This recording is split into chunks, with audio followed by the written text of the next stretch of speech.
Hello and welcome to Third Stall. It's just Dale, no Doug again. Working on a radio. I'll show you what I know and what I'm learning. Another quick short video, and let's see how this goes. Thanks for watching.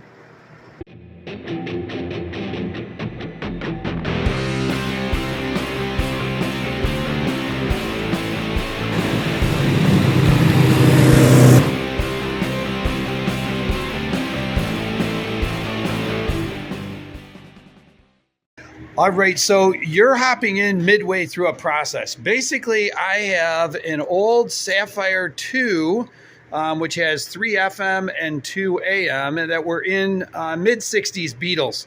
And it did work. It didn't work well. And I decided I'm going to see what I can do. Again, we're waiting for the car to go to paint and have a chassis. And I just started digging into it. And I'm going to show you the process of putting it back together. But here's where I am now. Basically, I don't know anything about radios. So if somebody does, they might comment and during this process, and I should have done or shouldn't have done something. But I know it did work in the beginning. I'm going to get ready to bench test it when I'm all done, and hopefully it works really well. But I'm just cleaning inside. So I took off just a lot of, typical kind of little hexagon screws here. And I got the top plate and the bottom plate off, and I could see inside, and there's just a lot of old goo. It did work, but just grease, etc. So what I've been doing is I start out with WD-40, spray that in there. I've been taking a nylon brush and kind of brushing in there. I've got some of Doug's tools. I went and got some picks and carefully going and shoving some cloth through it and just trying to get old grease out so I can put new lithium grease in there. I'll often then run some carb cleaner over it, and that helps wash it away onto a dirty towel that I got in Doug's kitchen. And then I finish it, the label wore off, but with electrical contact cleaner. And things are cleaning up nicely. I think I'm doing a good job. One of the things I got excited about as I pulled things apart, and I did take pictures, so I'm hoping that I can put it all back together again. I've actually started this 3 weeks ago. Didn't think it would take this long, but the buttons that I have are the buttons that are the silver beige. So these guys came in different colors. Older Volkswagens were ivory, and then they went to a silver beige, which is more of a grayish beige, tannish color. And then mid 60s was more of a gray. I figured these would be gray buttons, but maybe that was a later Sapphire version.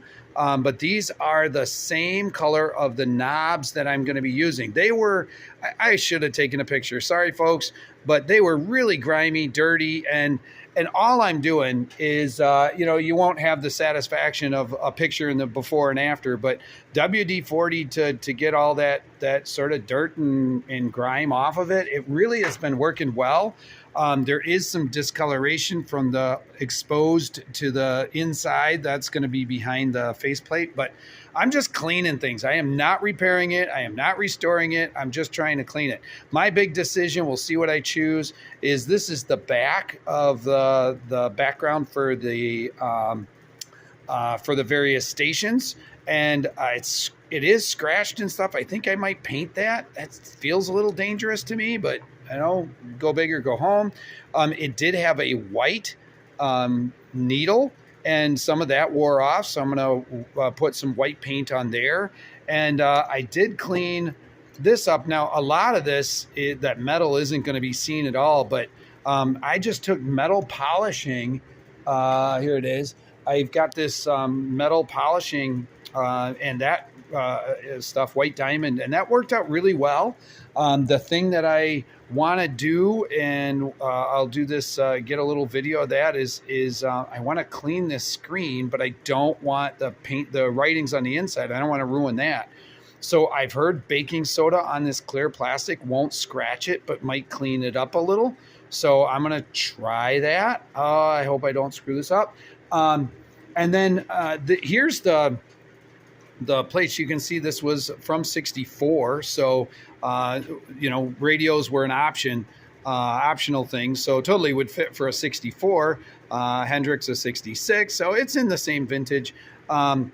But some of these are, this is really quite rusted. So I'm going to try throwing it into a bag and in the ultrasonic cleaner and see if I can clean that up. This again, it just kind of typical. It was full of grease, etc. Cleaned it all out, run the contact cleaner, and again, not everything do I know. I think this is the volume. I'm not even sure what the knobs do. Took great pictures, I sure hope. So we'll see how this all goes. I've got my pieces and parts, and what I thought was going to be just a night or two in the shop and then throw it all back together again has turned into 3 weeks of my life and coming back to this and kind of wondering how that's all going to play out. So we'll see. Can I get it back together at the end of this? Do we have a playing radio with the speaker and the 6-volt battery and direct juice? I sure hope so. Let's see what happens. So here's the parts that we're going to be using. We have the top and bottom plate that we'll just put together with a bunch of hex screws. I was in danger of losing the various labels that I had, so I relabeled the wires and cleaned those up, and you'll hear I had to change some of the ends on there. I'll talk about how I cleaned up the knobs, how I cleaned up the back of the dial and the indicator of what station you're on, and this part here, which actually has the plastic and the lettering and whatnot, and show you how some of this other, where the wires go, what they do, and then we'll bench test it, and we'll see if we can get some kind of radio station out of it. It did work poorly, but it did work when I took it out of the car, 3.5 years ago. So let's go ahead and talk about what to do. And I have also cleaned all the inside, so we're gonna need to do some lubrication there. All right, so Super Slick is on the mechanism for the buttons, and they work a whole lot smoother now. I can feel that, you can't, but they're going a lot better. And then I've got the lithium grease here, so my dial is nice, and I'm happy with it. Let's put this thing together, and somebody can take it apart 50 years from now. Little tiny bulb. This is the bulb that was in it. It does work. It's dim, but I kind of like that vintage look. Just a little 5-watt bulb there. And I'm putting it goes behind. I cleaned this up so it's a little more reflective. And the black background for the stations, it's a little tricky because you can't get your hand. It's this little bayonet where there's these pins. And so what I found is that if I push it in and then use this pick and kind of use that as my way of twisting it, that seems to get it in there. There we go. So I have that. Now, to get this is a Sapphire 2. Probably be the same thing for a Sapphire 1 or whatever, but having your dial indicator, which I painted white with this, just a white marker, and that worked really nice. It was kind of yellowed and whatnot, but I need it all the way to the right to get my to get this kind of weaseled around here. And there are little tiny hex nuts here, or hex screws, I guess. And these are a different size than everything else. So I put them back in so I wouldn't lose them. And so I'm going to pull these guys out and now just kind of work my way of getting this under and around without bending anything. And then I can put those back in. And now we have, sort of step one. Now that that's on, the next thing to do is this knob over here, which the wires, what they go to is, you can see the old, it says here, speaker that somebody put on.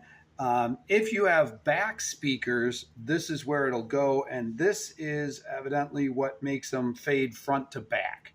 So technically, if you just have one front speaker, which is what I'm going to have, I don't even need this, but I'm going to put it on. There's a little tab here and a little hole, and so that's going to slide. Oops, it's going to, yeah, it'll slide over top, fit in, and you can see that it wants to go around. There's going to be a spring that goes on top of it, and it goes around because that wire is going to tuck inside of this cavity here. So that's, and then come out the side where there's an indent right there. So it's a little bit of a thing to get this guy all around.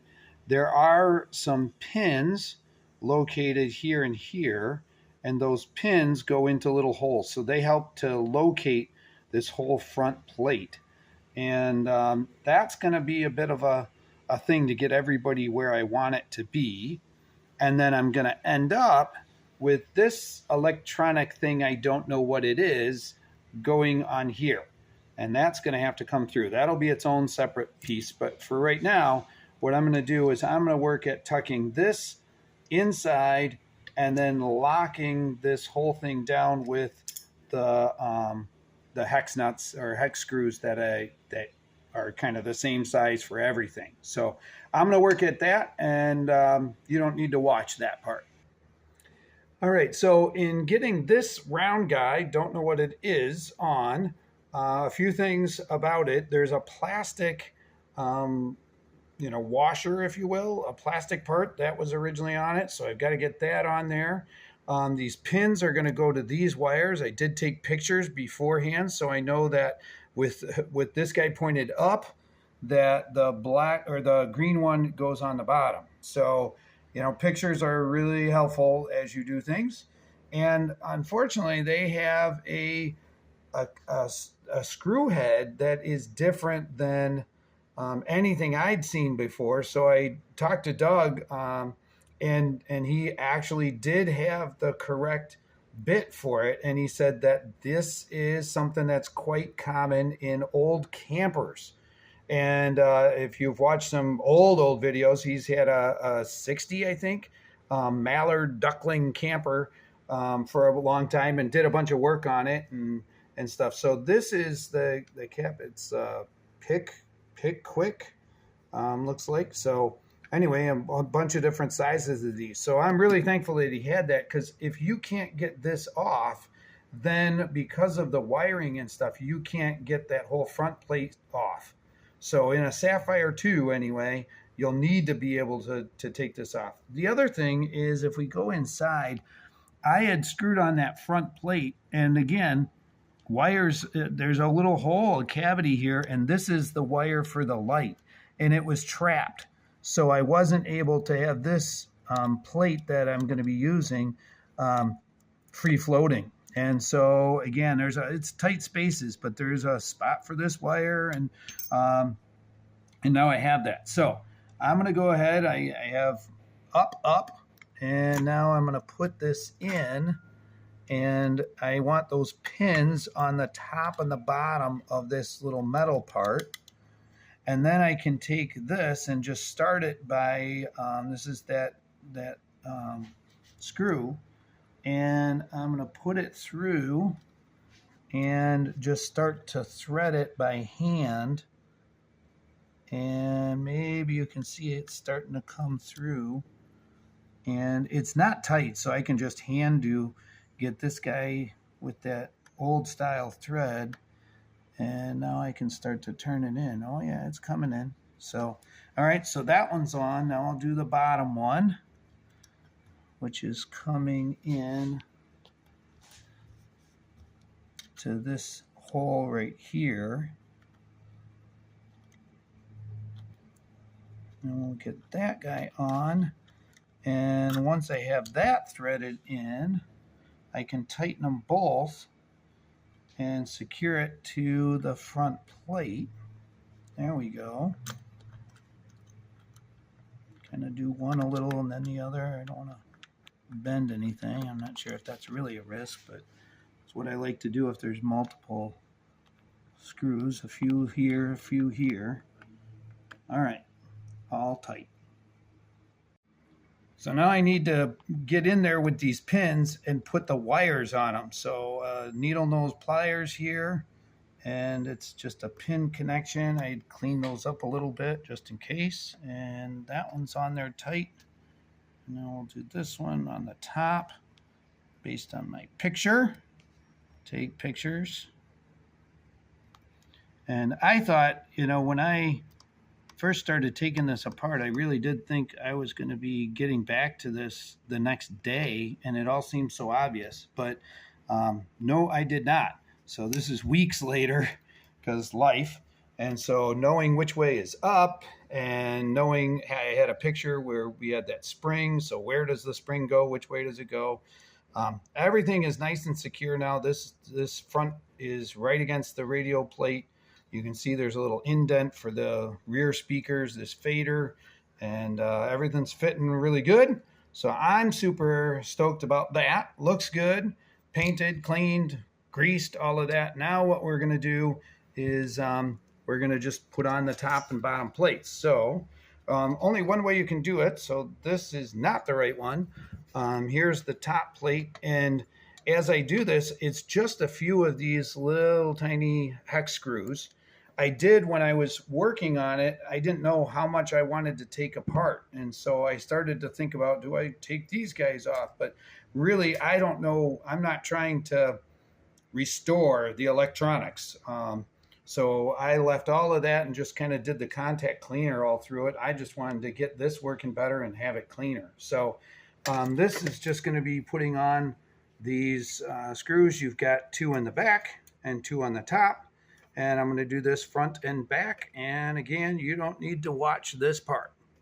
All right, so I flipped it over and realized there's one more piece I wanted to talk about. Again, I don't know what all this stuff does. But this right here, copper is clearly trying to touch the inside of the bottom here. So I cleaned that up really good. I cleaned this up really shiny.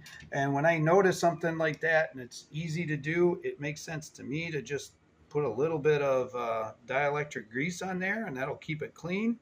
And my understanding, somebody can comment if they want about this kind of thing, but is that dielectric grease it actually is not conductive, but what it does is it protects the things that you have, and it will make things wherever they do connect, then they only have that one spot. So it helps get a better connection with that. Oh, and then I almost forgot. So this is an important, uniquely shaped bolt, and that also is part of what I have back here. That's part of the bracket.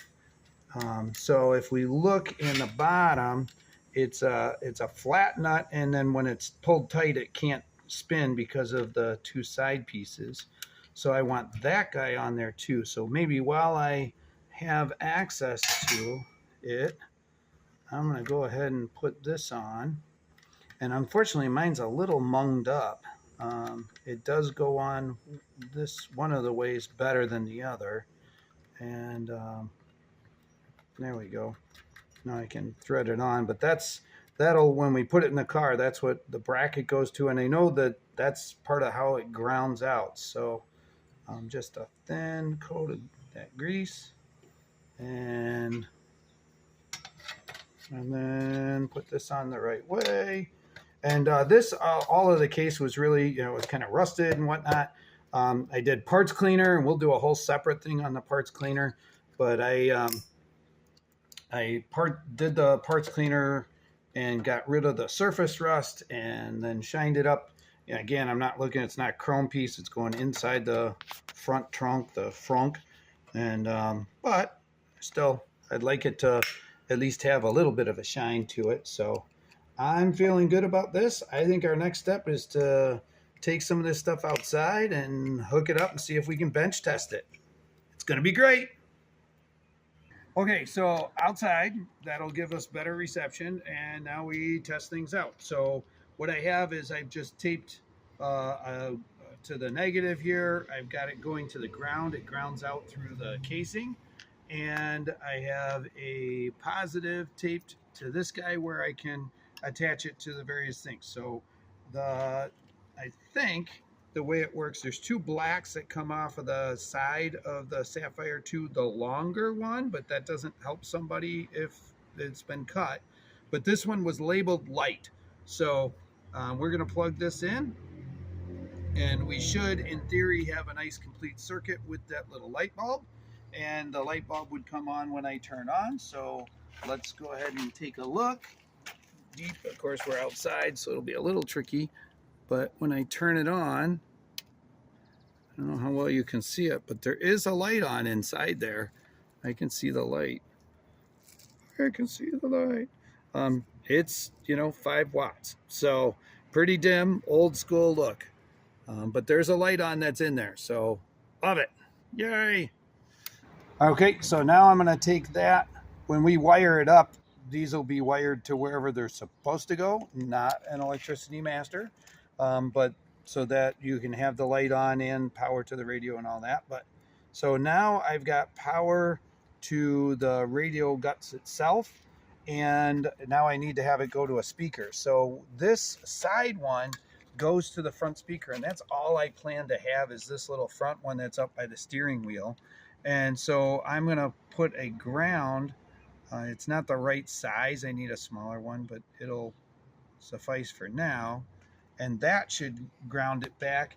If we were using this side connection, then my understanding is I would take this one and hook it to the other side of the speaker and let the bracket do all the grounding.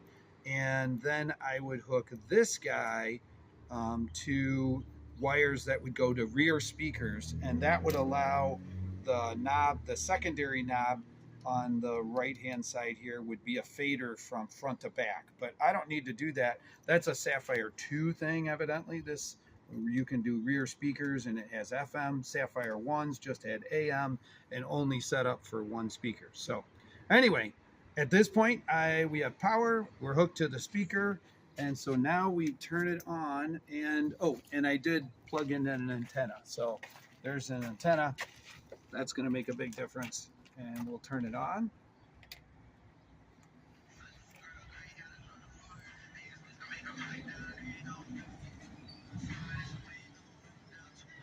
And we've got a radio. It's putting out, everything that little speaker can.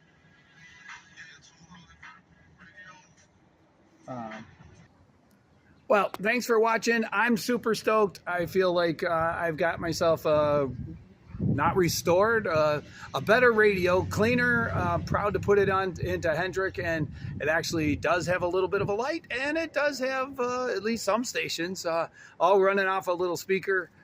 So that's kind of fun. I'm looking forward to putting that into the car, and maybe you have one. If you have any questions, comments, again, not a radio restoration expert, but that's how I took this apart and cleaned up what I had. And yeah, thanks for watching the channel. Hopefully soon Hendrick will go to paint, but we're getting all these little things done, and that takes time too. And eventually Doug might show up. So we'll see how that all goes. And he'll probably be looking for where his toothbrush and why it tastes so strange. So anyway, thanks for following along.